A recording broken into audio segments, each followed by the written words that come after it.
Hello, everybody. This is Tom Duff, and once again, welcome to Mental Health Matters, the podcast that helps talk about mental health in an okay way and to make it kind of a general way of bringing it into our lives and, of course, trying to break down stigma. So, once again, I am Tom Duff. This is Mental Health Matters, and I'm the Executive Director of St. Louis Counseling, also a licensed clinical social worker. So, as I always say, I'm a therapist at heart. And as we always try to do, bring in a guest that will have some fascinating conversation. And today we are very excited to have with us from the St. Louis Post-Dispatch, as well as an author, Benjamin Hochman. How are you? I'm doing great. Thanks for having me. This is really cool. Excellent, excellent. Well, we're excited to have you. So, I didn't share this with you earlier. I am a Cubs fan. Okay. And so we won't hold that against you. Cubs convention is starting today. You got any scoops? You got anything? You hear anything going around? I think the word is that the Cubs are going to finish in third place this year. That's the word around baseball. Yeah. Spoken like a true St. Louis native. So it's kind of hard being, when we talk about mental health, I don't know what I do to myself, but I moved to St. Louis. I'm a Cubs fan, and it's been hard. But the last couple of years has been nice being a Cubs fan in St. Louis because while the Cardinals have been down, the Cubs have been up, so people leave me alone for the most part. Honestly, you can thank me. I have jinxed the St. Louis Cardinals. I'm from St. Louis, but moved back in 2015 in the fall, just in time for the Cardinals to lose to the Cubs in the playoffs that year, and then proceed to not make the playoffs the 3 years after. Meanwhile, you guys made the playoffs every year and won a World Series. Yeah. So you're welcome. You're the reason. Yeah. You're the jinx of St. Louis, yeah, huh? So it seems, yeah. Well, I hear you. Anytime I turn on the radio or I'm reading an article, I hear you or I read your work. And so, first of all, you do great work. Oh, thanks, man. And I love reading what you put out there. And then usually you're pretty insightful and entertaining as well when I hear you on the radio. So we're very excited. And I think you kind of bring some unique experiences as well, too, from your world of journalism into being around athletes. And I think more and more, even this past year, we've heard Dexter Fowler just kind of say I went through some hard times and what that does to the psyche and everything. So, I guess maybe kind of starting with, from your world. And the other thing about mental health matters, we like talking to people that's outside of the mental health field, right? Because we believe that, well, we should all believe that our worlds are all stressful, right? So first of all, maybe can you share a little bit about your world of being in journalism and writing? What kind of stress level does that bring and put on you? Because I'm sure there's some things that we as just general people don't know about. Yeah, definitely. And by the way, I appreciate what you do and everyone you work with does, because at the end of the day, our society is so advanced in so many ways, yet there's still this stigma from a lot of people who think being tough means you can't also be aware of your mental health. Like it's one or the other. You're either a tough guy or you're dealing with mental health stuff. And obviously the reality is you can be the toughest, strongest, whatever person, but you're dealing with stuff. And from a sports standpoint, there are many, there's ways to go. And even in the journalism standpoint, to answer your question, it's daily stress. I'm not trying to make it sound like we're saving lives here, but we're at the ballpark. We get there very early in the day, and we're there till 11 midnight, and we're writing an article, and my picture is put with it, and my name is very big, and my family lives here in St. Louis, and I compare it to kind of turning in an English paper in school every day, and you have to get an A. You have to get an A, and there's no down days, and there's definitely a lot of pressure, and it can be overwhelming. And I can play it cool, perhaps, but I'm also not afraid to say dealing with stress in the workplace is a real thing, and I clearly spend a lot of time. I've talked to therapists in the past, not just about my work, just about life in general. I'm not afraid to admit that, and clearly not afraid to admit that. And then, moreover, with my wife, we talk a lot just about navigating tough times. Communication, especially in marriages, as we introduce other people into our world, communication is vital. you mentioned being at the ballpark a really long time and being in that public eye, and like your work, many of us work inside office buildings and the public doesn't see our work. So that's got to be that does have to be a lot of stress because you got to be perfect. Yeah. So that world of perfection, I'm sure, is hard. Luckily, I am perfect, and I have no flaws at all. Wow, that's excellent. So that's made things a little easier. We don't need to get some of your DNA. Yeah, right. I mean, it's the reality. I like to meet with journalism students whenever I can. I met with a kid from my alma mater, Clayton High School, just yesterday afternoon, and we were sitting there talking about the idea of like putting yourself out there as a journalist, and especially when I write, or he even for his high school newspaper, write about a hot topic, a controversial topic, be it politics. I wrote a piece, probably the piece I'm most proud of is about a gay high school football player who won the state championship and then came out of the closet and shared his story. I mean, it's a very important story to tell, but there's also a lot of hatred that comes towards the journalist, him or herself. And I was telling this young man, like, the more controversial things you write about, the more stuff you're going to get, both positive but also negative. And we have to, again, use this word, we have to navigate that. And it's not easy, but at least we're accepting that it's not going to be easy and it's going to be a process. But as opposed to just like denying it and say, oh, I'll be fine.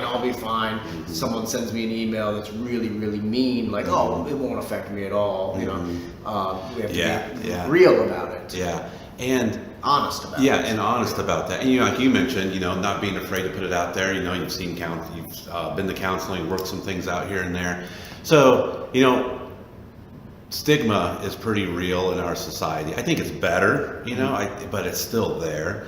I mean, why do you, like, if you're putting that out there, why do you feel you didn't think twice about saying that, right? About saying like, hey, I've been to somebody, I've talked out some problems here and there. And I think as males, you're right, and you're around a lot of males in the world of athletics, and what you cover. But yeah, I think we're all taught that at such an early age. It's like, you don't cry, don't share your feelings. Right. And sometimes it's not specifically said, but yeah, you don't do that. Yeah. But what makes it easy for you to kind of just share openly?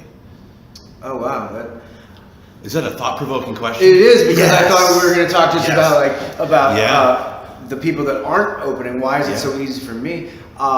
Well, I feel, part of it is like, I want to help other people, and I'm just little old me. I'm not a national person or anything like that, but I always say if I can help one person with one article or one podcast, like, it's worth doing it. The greater good. Yeah, and the honest part of it is like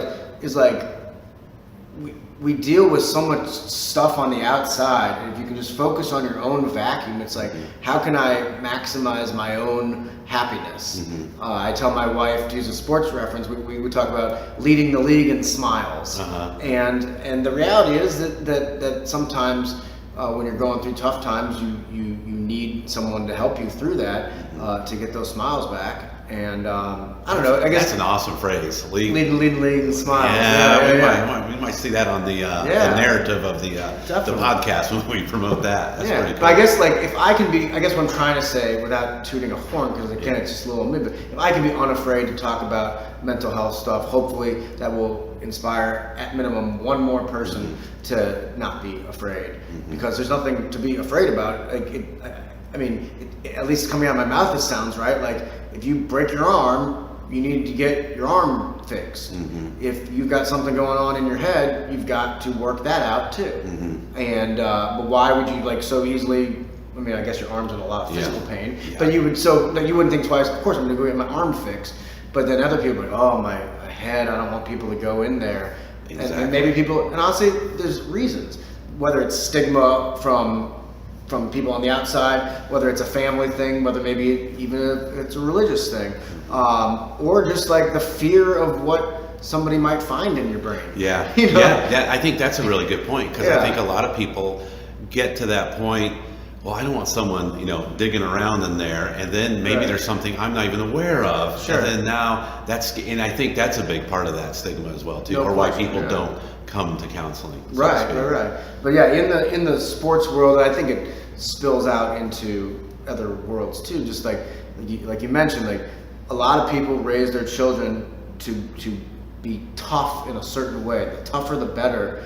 But I hate to say it's wrong, but I think it's a little warped a little bit. And I hope that the next generation, and there's a guy there named Joe Ehrmann, I believe it's EHRMANN, and he's a former NFL player, and now he's a coach, and he's like a life coach, and he talks about the redefining what a man is, and you can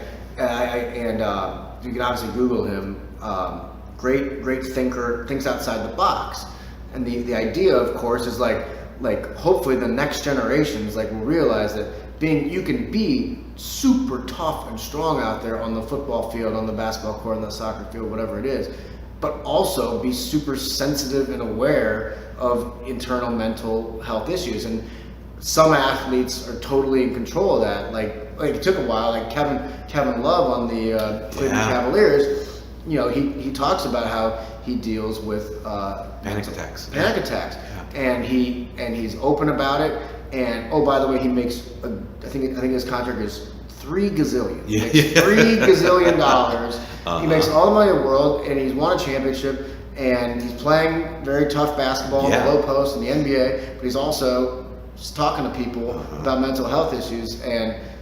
But the idea is how can we in the next generations make it so Kevin Love is the norm and not the guy we're pointing out because he's the one guy that's talking. One guy. Yeah, because a lot of times we compare it to sitting around the dinner table, and people, I've been around dinner tables before, and people talk about their health issues, or how's your diabetes going? Well, right. And no one will ever say how's that mental health? How's your bipolar going? Yeah. Because they look at it as a weakness. Some people think it's a weakness. Exactly. And so if we can get to that point, that'd be amazing. Just a general conversation with that. And I think in a sports world, and again, I'm talking about sports, but then clearly, hopefully, that can splash into other worlds too. People listening, the idea is it comes with conversation and comfort, and it starts at a younger age with the kids, and the idea of a kid it's about raising children. I don't have children yet, but the idea of raising your children to be well-rounded and whole with both their toughness and their compassion. And I think there's a way to do both. I don't think you'll suddenly be a worse linebacker because you're able to express a thought, or talk about how you're dealing with something. It actually might make people better. Imagine that. You've been around many teams and athletes and that mental part of sports. So have you? I mean, as I mentioned, I'm a Cubs fan. They just hired Bob Tewksbury as their mental coach. And I even saw on Twitter where he was at some conference with a bunch of other people exploring the mental side of athletics. Have you seen a lot and experienced a lot of just maybe athletes or coaches, kind of talking about that aspect of the game? Yeah, I mean, the good news is sports teams, franchises are embracing this more and more. And the reality is teams like Golden State in basketball that win the championship, they've got a forward-thinking coach in Steve Kerr who's very into this. And they're winning, so that's a good thing. And the coolest thing, Dexter Fowler, the St. Louis Cardinals, admitted to the St. Louis Post-Dispatch that last season he was dealing with depression, and he was going through very tough times. And it was very cool that he admitted this. One, like you said, he's a role model, he's an athlete, and I think that was the lead in my column the next day. It was if a St. Louis Cardinals millionaire can battle with depression, I guess any of us can't we? And then it's all right, so then how do we approach it? But what I was going to say is the neatest thing about that was I interviewed the manager of the Cardinals. His name's Mike Schilt, and I talked to him on the phone for quite a while that day, and he was so open and so honest about how he thinks mental health discussions are important, about talking to therapists is important, and he wants that to permeate, to spread through his organization. And I thought that was really cool to hear. I don't know if every manager of every team would say that. You would hope so, But it was really encouraging to hear him say that, and he talked about a lot of those aspects. It was cool. Yeah, because when you look at the side of analytics now in sports, and using data, and you can't just deny that. And you look at a player going through a slump. I mean, your world is in front of many people, right? And look at. So I'm a Bears fan too, and there's a lot of Illinois side there. Sure. But you look at Cody Parkey, who missed a field goal, right? And he said all the right things, but I'm sorry, you've got to be really struggling on the inside, just beating yourself up, and the mental side of that. Unless you're at a point where you've overcome some of that and you have your positive self-thought, but it wears on you. Well,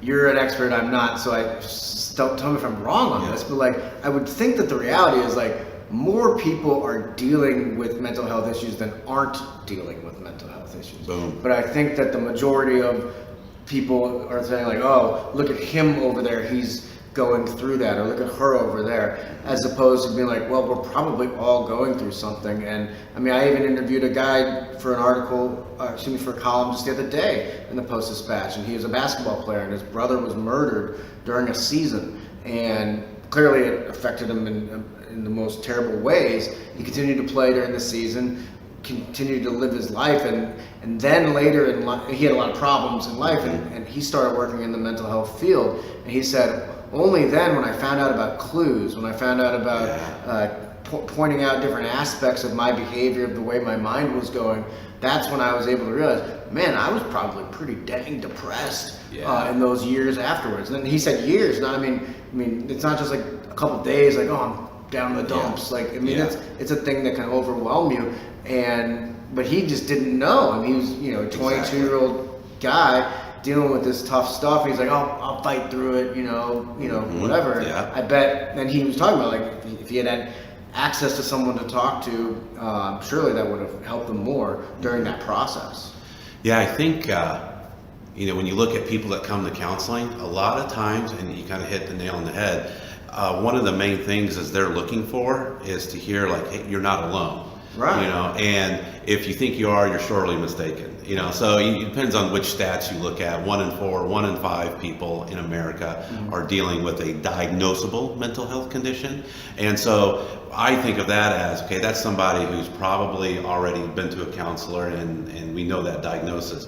But the rest of them, the 3 or 4 others that are out there, are dealing with something. Yeah. Because we all have our own issues. And you look at anxiety. Sure. Anxiety is so rampant, for many different reasons, and some people can control it, but it still means you have it and you're dealing with it. And that was the thing with the Dexter Fowler situation, the Cardinals player who admitted he was depressed last season.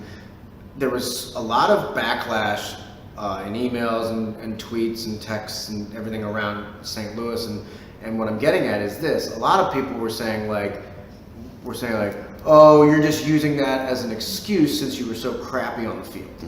But the reality is, you can be the best player and also be depressed.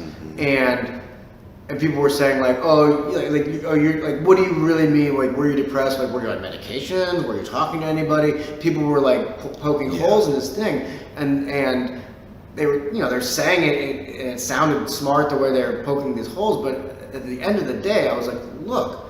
Clearly, he was going through something. Exactly. And who are we to say how minimal it was or how overwhelming it was? The dude was going through something. He's admitting it, and he's trying to get better because of it. Oh, and he's trying to help all of us too, because every one of us in our lives, or even ourselves, deals with some sort of mental health issue. Exactly. Let's just let that be the storyline. Yeah, because culturally, on a couple different cultures, one as a male, one as an athlete, and one as an African American, he broke down some barriers with actually just coming out and saying that. Right. So giving him a lot of credit for that. Yeah. And that's the problem and that's with stigma too. So there's a huge portion of society that doesn't still believe in it, and that are just I don't have it, and I don't understand it. Therefore, it's not real. Right. So I think it's giving people the benefit of the doubt sometimes too, and just not going to that world of judging so quick. Yeah. Judging so quick. Because I presume again, tell me if I'm off base on this. I presume the goal is that if anybody feels depressed or feels odd or feels something that's bringing them down, that they should be able to admit it and embrace, like I say embrace, but like embrace it and be able to talk to somebody and not think of like, oh, this is bad now, I'm depressed, oh man, I'm the one, it's happening to me. Like don't, like you're already depressed, don't make that bring you down more. Like exactly. if I may, like I guess you would hope that like if would that be a goal? Exactly. And so, our goal is to, of course, with this podcast is to educate, break down stigma, but also educate. And one of the best things to do is if you are feeling anywhere a pattern in your change of behavior, seek out some assistance. And therapy is a great way to go about that. You're going to a third-party objective listener that's trained in a lot of different modalities to kind of help you and guide you through that process. So always check us out at stlouiscounseling.org, and that's Saint spelled out. Nice. It's my little commercial plug as we go. What was the website again? Does anybody even say www anymore? I don't think it's so. Implied at this point. Yeah. So stlouiscounseling.org, Saint spelled out. So you also mentioned earlier you're a writer. Well, you're a writer, but you're also working on a novel. Yeah. Right? But you've already have 2 books that's already been published, right? Yeah. 150. I wrote the Big 50, the St. Louis Cardinals, the men and moments, and it was a labor of love, if you will. 50 chapters, 50 stories about my favorite men moments in St. Louis Cardinals baseball history. I also wrote a book a decade prior about football and Hurricane Katrina. And there's probably, I was young when I was writing the book. I was probably 25 or 26, and I was writing about how these football players lost their homes, lost their way. New Orleans got hit by Hurricane Katrina in 2005, and the Tulane University football team continued to play its season. 11 games in 11 cities. They weren't in New Orleans, and these 18, 19, 20-year-old kids are going through, talk about mental health stuff. Yeah, trauma. Yeah, they're going through it, and so I wrote a book about their perseverance and about how they and the city of New Orleans simultaneously tried to look at football as a therapeutic thing, as just like, again, back to smiles, as something that could bring them smiles amid this just overwhelming frustration that was Hurricane Katrina and the aftermath. So yeah, I guess what I'm getting is, like, I was younger at the time, and I wonder now if I was writing the book, if I would be able to include more aspects of approaching mental health, and because like all these guys were, including myself, I lived in New Orleans at the time, where every one of us is dealing with like this incomprehensible, overwhelming stuff. Oh, and by the way, they're doing a very stressful thing to begin with, and that's play college football at a high level. I can't imagine psychologically what some of those guys were going through during that season. To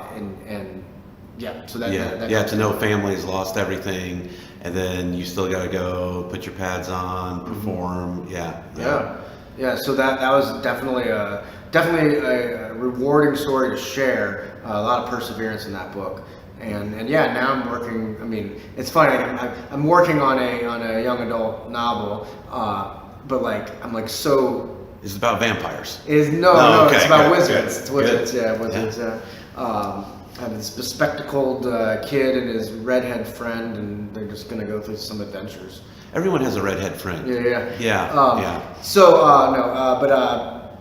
What I'm getting at is, like, I've just started writing it. I hopefully I don't deserve to be like a novelist, and I've written like half of the first chapter. So that's more than most people. Yeah. Let's see what happens when I get to let's talk about it more when I'm done, as opposed to it. But yes, I'm writing a young adult book, and that's been a cool experience because I've thus done a lot of research. I've interviewed some high school students. I've gotten to know players on a high school basketball team. and I've read a lot of YA novels too, and like clearly, I mean, it's how can we change the mindset of that generation of kids, and you think people say like, oh, kids are more sophisticated these days, kids are more they're more aware, they're more open, they're more accepting of people, and like, yeah, maybe they are compared to like when I graduated high school in the 90s, but 1998, I was just, because if you hear 90s, like, oh, well, maybe 91, maybe he's older. Well, now you're getting around my world. But my point is, kids are still kids, and there are still a bunch of, I don't know what I can say or can't say on this, a bunch of jerks. There's still a bunch of bullies and jerks out there in schools that look down upon people who are dealing with stuff. Yeah. And the idea is hopefully to change the stigma there with them. And sports is an interesting ecosystem, right? No question about it. But and then Pete Davidson, the Saturday Night Live comedian. I mean, he's a very popular person, and he's on social media, and he deals with a lot of mental health stuff, and gets help and takes medication and is very open about it, and he gets backlash. It's clear that we have ways to go just by reading the comments, reading the posts. Well, but social media, and you mentioned bullying, like back in the day, a bully could get you at school, and then you got home, you're kind of safe. But now you're, kids, in that sense, they can really come after you then too. It's omnipresent. It's 24/7. It's and that's part of this young adult book I'm doing, where like it's funny because like I wrote the outline, and I was breaking down like how each scene will escalate. Because you got to make it more and more and more and intensify as the story goes.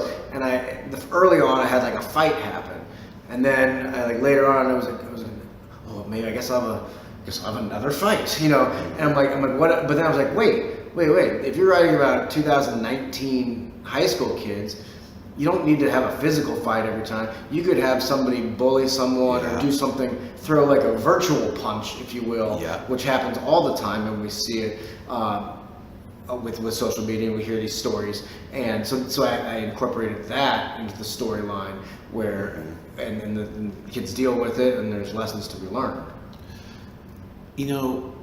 Writing, okay, so you have your day job, it's writing, of course. But then when you're going to write a book, novel, and what process do you have to go through to clear your mind? It's almost like switching that gear, right? To go from my everyday world, husband, writer for Post-Dispatch. Sure. Well, what do you have to do to get in that space?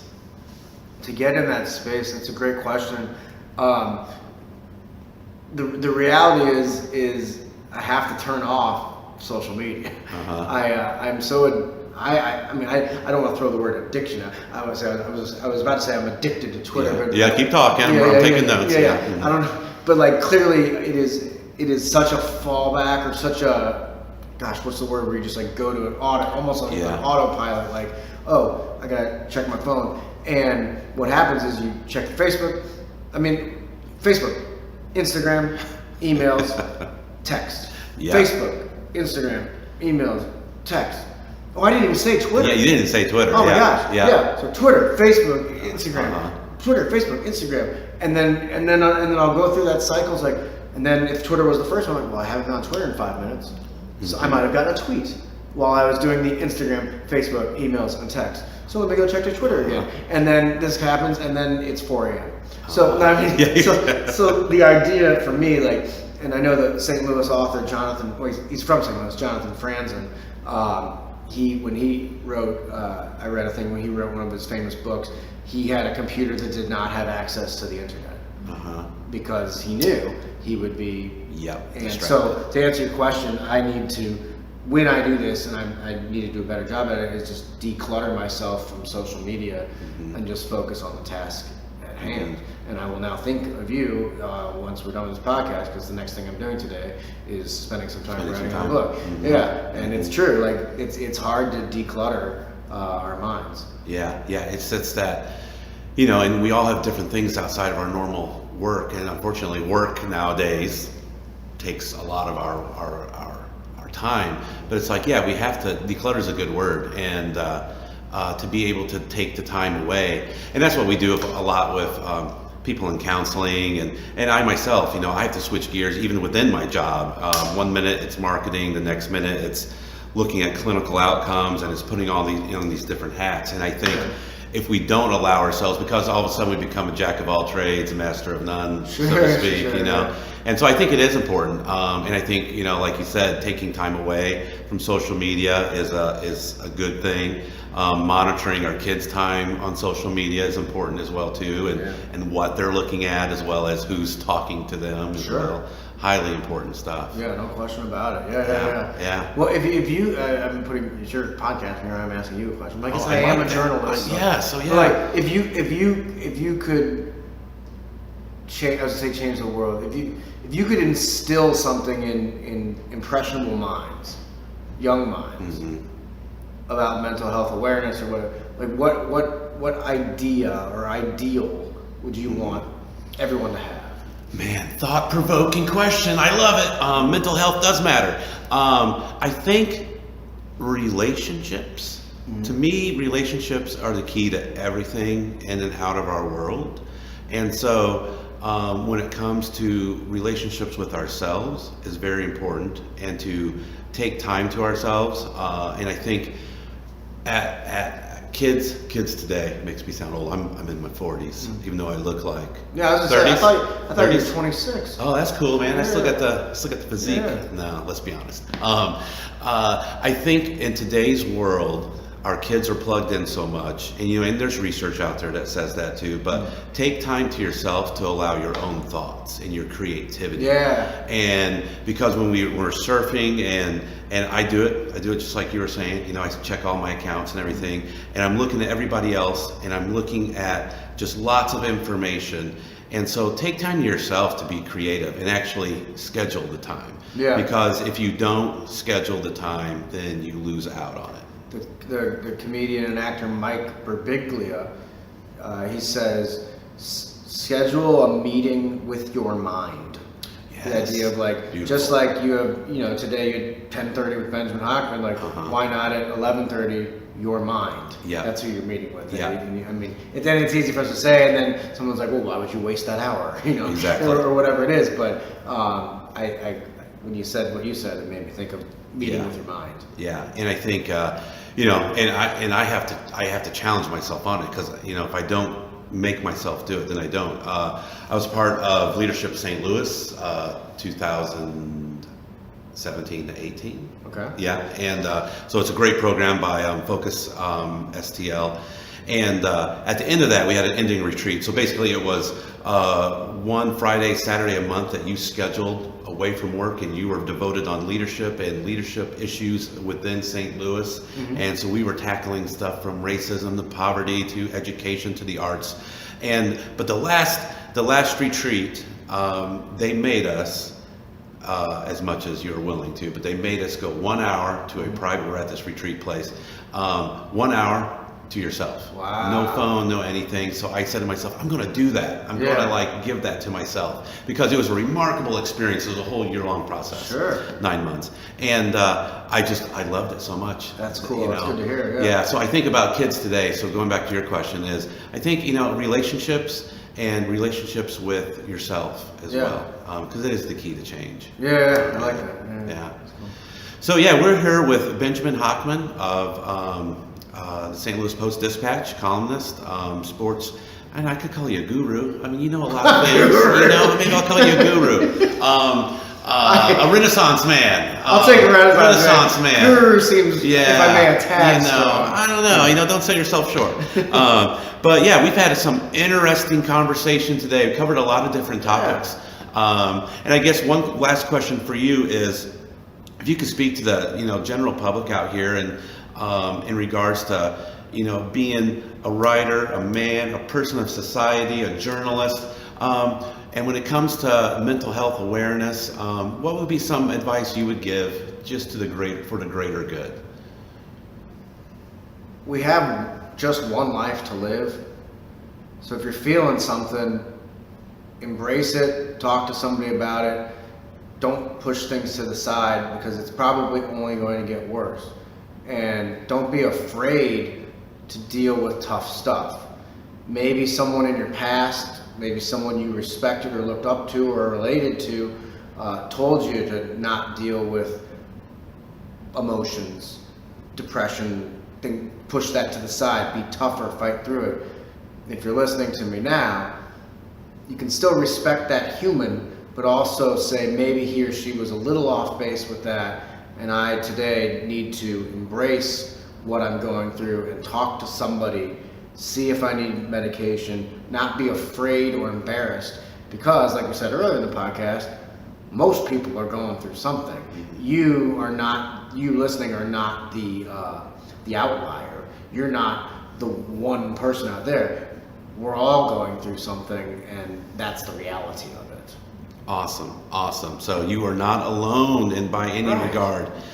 So stlouiscounseling.org if you're looking to explore some mental health, emotional health issues going on in your life, feel free to go to that website, stlouiscounseling.org. And you can schedule an appointment. You can kind of surf around. You can see other podcasts that are on there. And we just want to keep continuing to break down stigma, educating the general public, and make mental health okay to talk about. So thank you, Benjamin Hochman. Great conversation. Loved it. Hopefully we will continue to be connected, because I think you give a lot to our agency and the people listening to you, as well as you're a tremendous writer as well too. Love reading you. So, nice of you to say, and it's an honor to be a part of this. All right, until next time, stay strong and get help if you need it, and continue to take some time with yourself to explore who you are. Mental Health Matters. Tune in next week. All right, thank you. Bye-bye. This has been Mental Health Matters with Tom Duff of St. Louis Counseling Services. Check out stlouiscounseling.org for more information.